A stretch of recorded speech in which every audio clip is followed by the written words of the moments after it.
Cognition, and he's a serial entrepreneur, Mr. Amir Husain. He's based in Austin, Texas, and he wears many, many hats.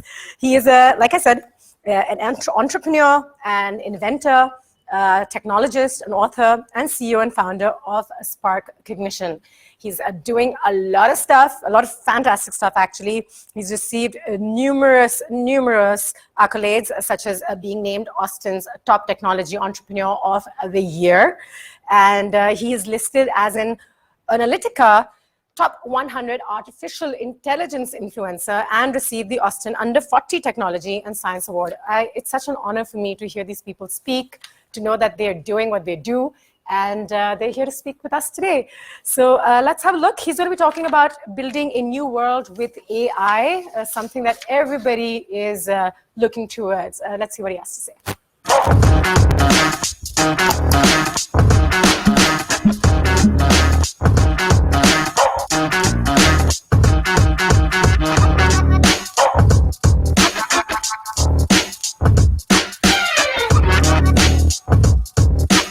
I need the video.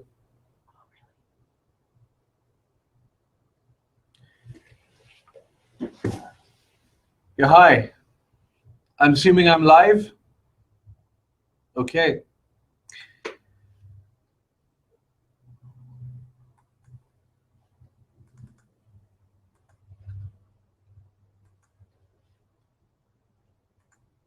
Okay.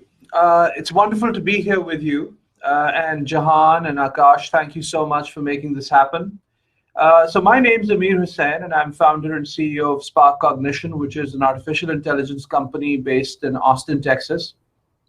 I do have a number of interests, and at the moment, in addition to running Spark Cognition, I'm also on the board of the computer science department at UT Austin, which is the #6 computer science department in the world, and possibly higher in AI. We've just launched a new machine learning institute there, which our goal is to make it the #1 in the world. I also have served on the Global Security Task Force for the Center for a New American Security, which is a very prominent DC think tank. And then I'm also a member of the Council on Foreign Relations. In particular, under Admiral McRaven, a small group of us put together recommendations as part of the Global Security Task Force. And then I also serve on the board of NATO IAB, which is an organization that's looking at applications of artificial intelligence, particularly for surface and undersea warfare. And also my book, The Sentient Machine, is essentially an exposition of what artificial intelligence is already doing in the world and what it might be able to do in future, and in particular addresses some of the concerns that a lot of people have.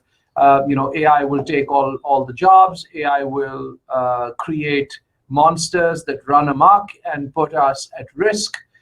And so there's a perhaps you'll find it interesting, but in my view, an interesting argument in the book that walks us through all of that and really asks fundamental questions about what indeed is our purpose as human beings. The book is widely available on Amazon and everywhere else. There's about 7 or 8 different localized versions that have been printed in various countries, so in case you're interested. Now, the first thing that I'm going to talk about is, you might have heard this expression, software eats the world. It came from Mark Andreessen, who was the founder of Netscape and now a very prominent venture capitalist in Silicon Valley. The question is, how does software eat the world? How does the physical act of consuming something occur with software?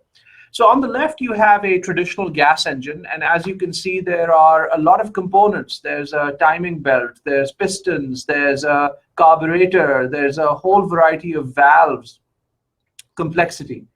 On the right-hand side, you see an electric motor, and this hardly has any of that complexity. Now, all of the functions of a gas engine, for example, when you accelerate, you're opening up the throttle, there's more fuel flowing in, the air-fuel mixture is adjusted, the engine produces more power, there's a higher rate of spin on the axle. Then you brake, that's a separate mechanism. all of these mechanical constructs belong to the old world.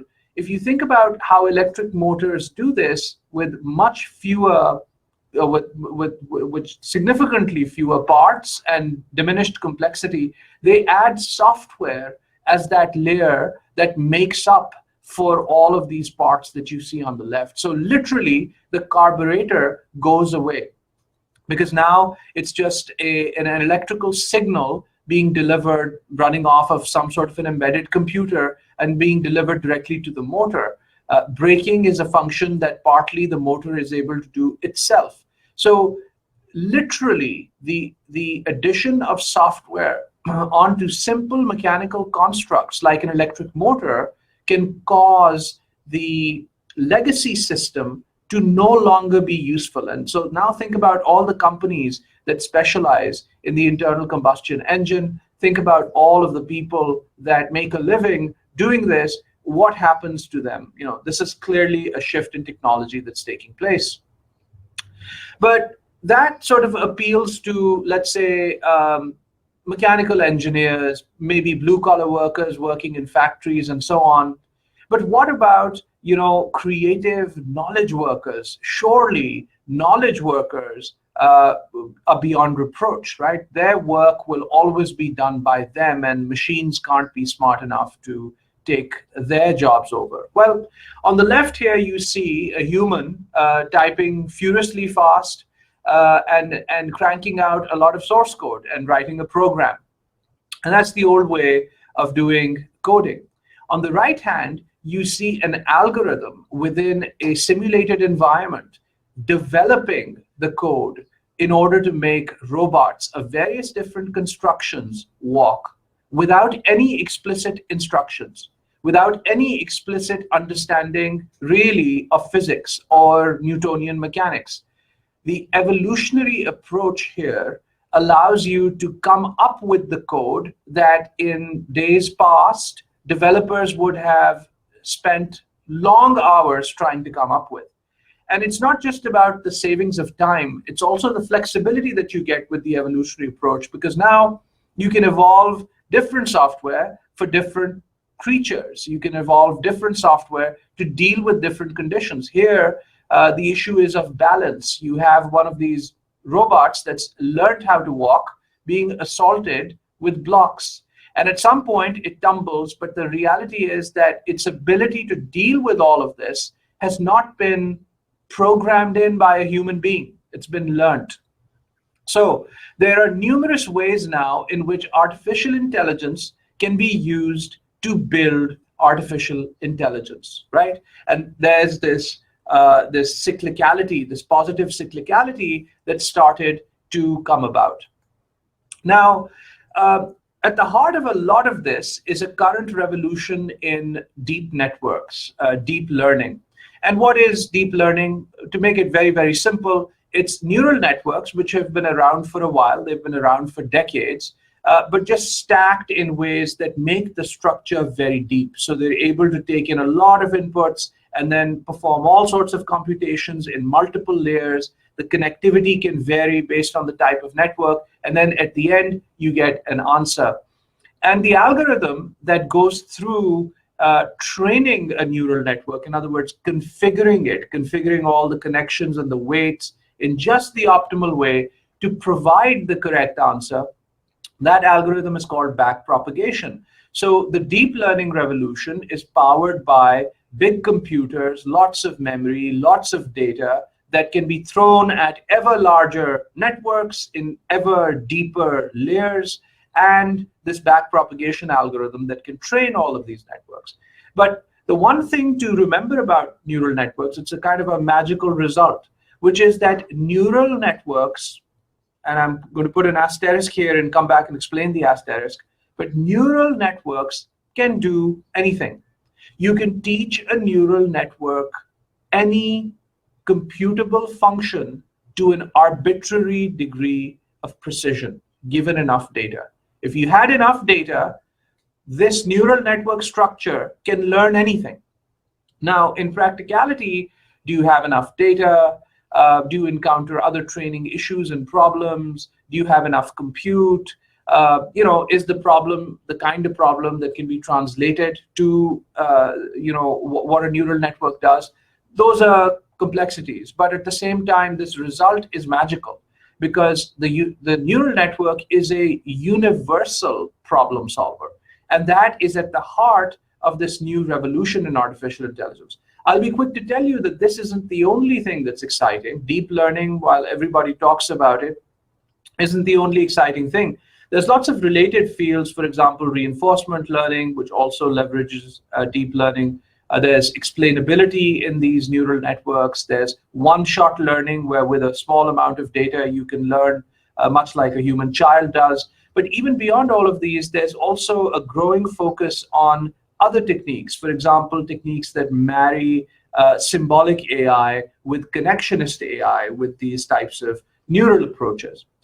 But most interesting to me is, if neural networks are universal problem solvers, how can we build technology that, again, is AI that builds AI in turn? How can we automate the construction of these neural networks? And so at Spark Cognition, we've done a lot of research in neuroevolutionary approaches,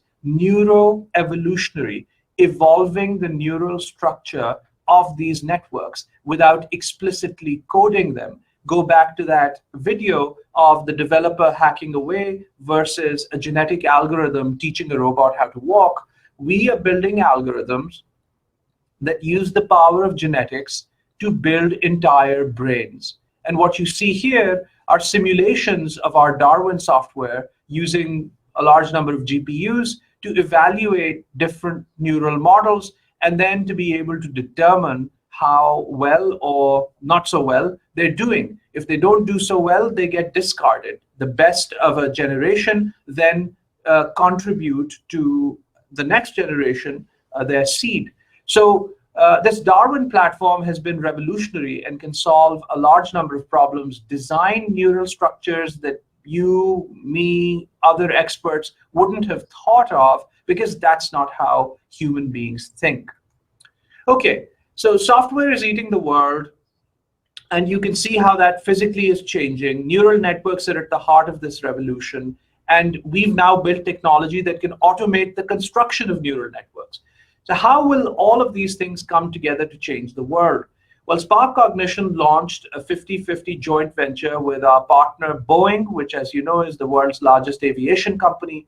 And we created a subsidiary called SkyGrid, where SkyGrid is applying all of our artificial intelligence capabilities to build safer skies. The future of the world is not thousands of airliners in the sky, all piloted by human beings. It's actually millions of aircraft, autonomous, of all shapes and sizes, fulfilling missions that you and I haven't even yet imagined. That's what the future of the skies looks like.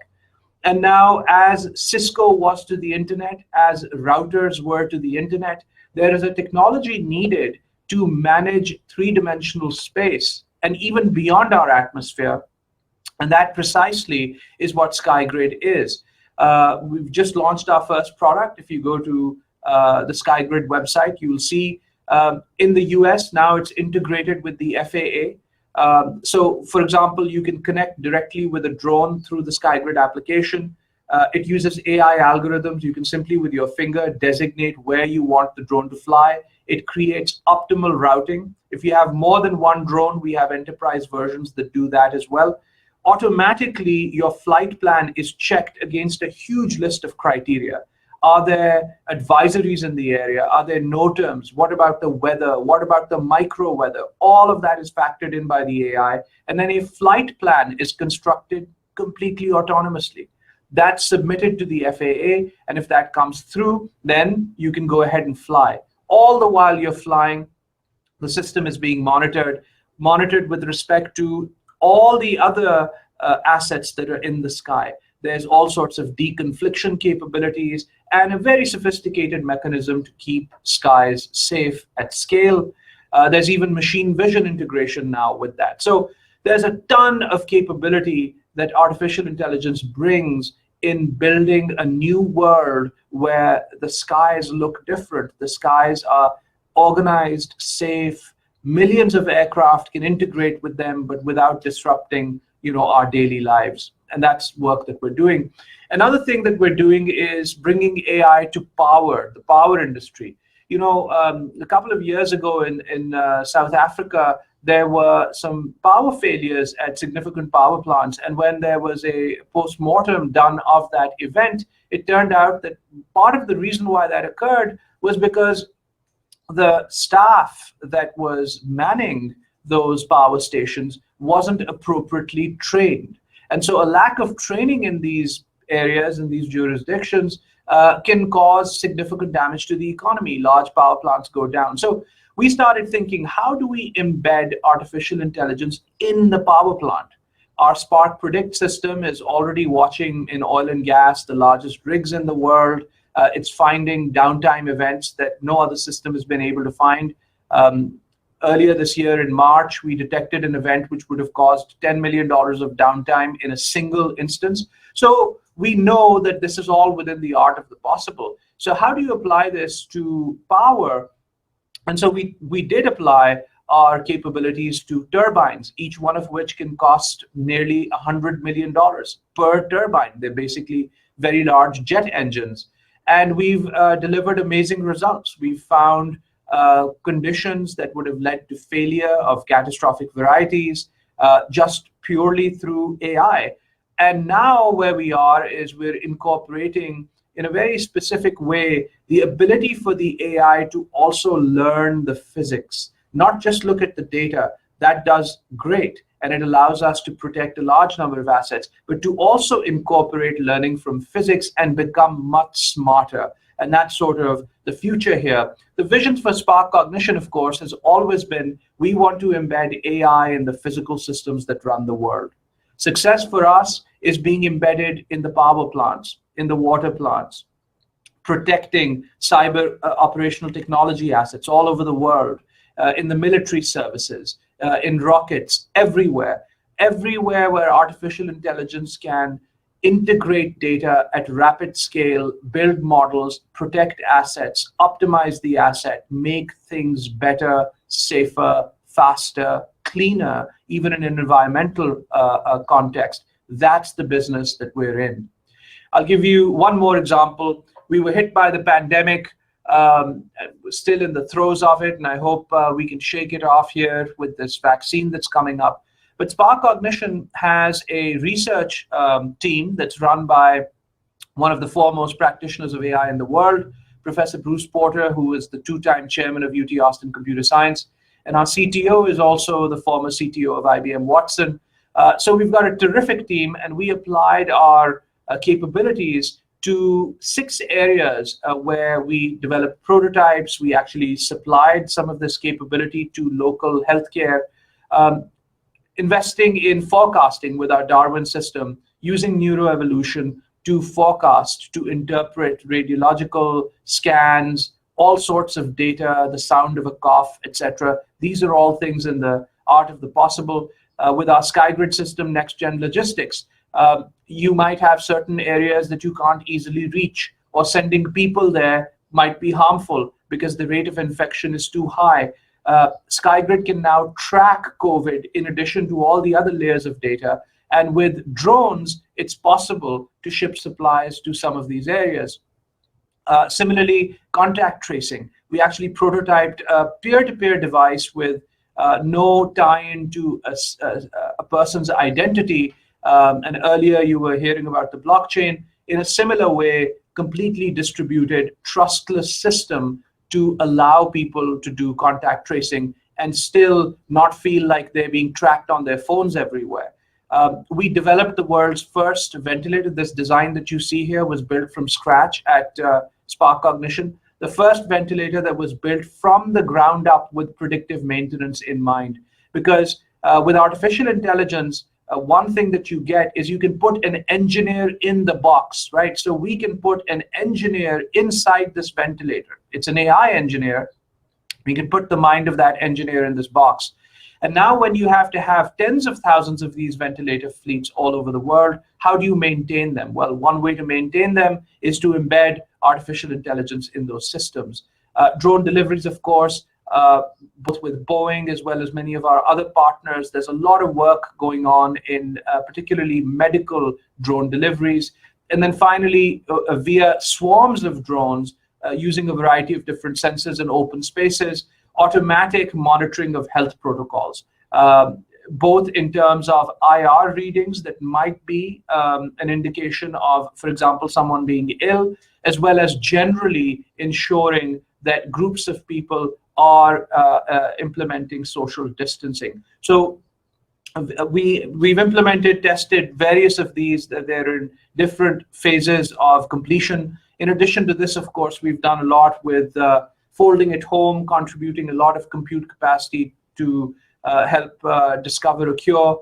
And then also with our prototyping capabilities, developing a lot of PPE equipment and distributing that here within the United States. So that, in a nutshell, is, to me, how artificial intelligence changes the world. It changes the world physically, right? It's a science. It's not just a tool or a technology. It's a way of thinking.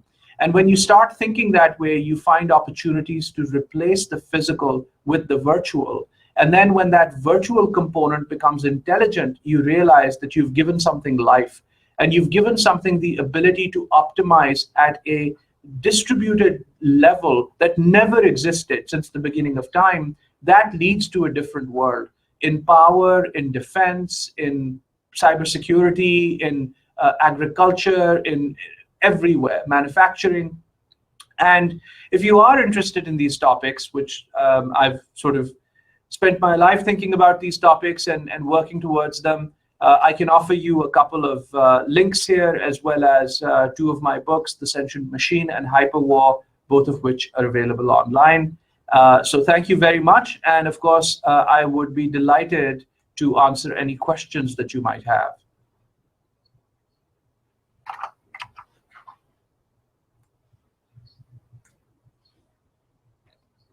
So let me just begin with the first question. So there's been a lot of cyber attacks on large organizations in Pakistan.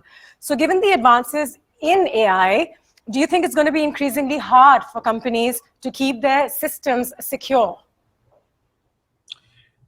Yeah, I think the sophistication of these attacks will continue to increase. And actually, artificial intelligence systems are also being used to automatically generate new types of attacks. So the cyber war will very quickly morph into an AI cyber war. These attacks are also, when they're serious, they're not just targeting a laptop, they're also targeting physical infrastructure. And I think a lot of work needs to be done to profile, to develop a risk profile, and to truly understand the attack surface that we are dealing with in any country, and then work to plug those gaps, because there are now very high-profile examples of successful large-scale cyber attacks that have taken down physical infrastructure. In a country like Pakistan, that could be catastrophic, and it's certainly an area of opportunity for entrepreneurs locally, and also an area that the government, I think, should pay attention to. Okay, thank you for that. There's another question over here, and talking about locally, talking about Pakistan. Do you see credible use cases in Pakistan of today, like in the situation we are in right now? I do. I think in agriculture, there's a lot that can be done. The application of drones, I think, is tremendous. And that doesn't work without AI. So I mentioned to you SkyGrid. If you check that out, it's a joint venture with Boeing. It's all about that, basically being able to take drones, deploy them at scale, arm them with sensors, detect disease, be able to take out very selectively pockets of disease in a crop, for example, doing surveys, keeping cities secure, virtual policing at much lower cost. Medical applications, huge range of applications. So the question is not, are there applications? The question really is, why aren't we doing them? And I think that's really my favorite point to always bring up. It can be done. Somebody's just got to get up and start doing it. obviously means that emerging economies stand a chance. When there's life, there's hope. Emerging economies stand a chance. All of us stand a chance. We need to apply ourselves. We have a lot of God-given gifts. We have a lot of skills that we develop as we go on. Emerging economies, of course, they have a chance. There's an ebb and flow in the in the history of nations, and the reality is you've got to keep trying. You've got to keep trying in a very realistic sort of a way, and prioritize. So I think tremendous things can come out of the Pakistani ecosystem if done right. There's no question about that in my mind. Thank you so much, Mr. Amir Husain. Thank you so much for your time and for shedding light upon this. Thank you so much. My pleasure. Thank you very much. We're going to now move on to